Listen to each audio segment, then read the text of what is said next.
अस्सलामुअलैकुम नाजरीन की हाल चाल है तबीयत से ठीक है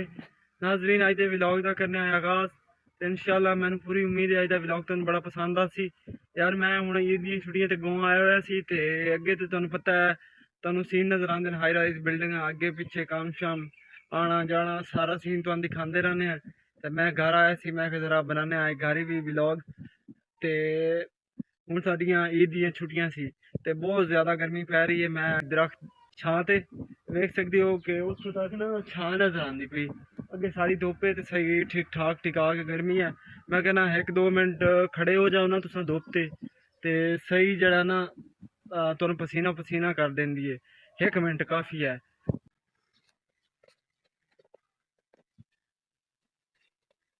नालदीन मैं हूँ व्लॉग बनाने की फुल कोशिश की है लेकिन हूँ कंटिन्यू रखना बहुत मुश्किल है तकरीबन 5-10 मिनट होए ने मैं बाहर आया सी धुप ते दरख्तों की छां थले खड़ो होया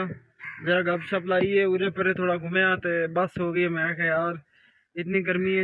कुछ करना बहुत ही अनपॉसिबल है क्योंकि मुल्तान की गर्मी है मुकाबला फिर मैं नहीं कर सकिया मैं चलो यार शाम टाइम बाकी अगर कंटिन्यू करेंगे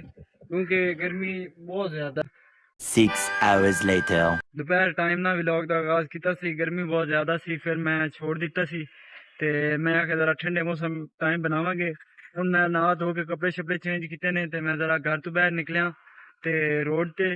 काफ़ी ज़्यादा जरा ना हुण अच्छा मौसम हो चुका है गर्मी ते ख़त्म हो गई है क्योंकि सूरज हुण उतर चुका है ते रोशनी ते है मैं वीडियो बना रहा ते ए देख सकते हो साढ़े नाल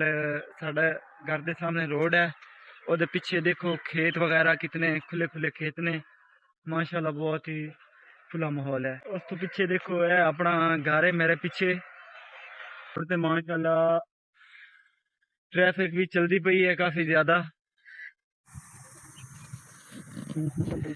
मेरे पीछे मक्की की फसल है ते ये बिल्कुल तैयार हुई है इस विच ना हुण जे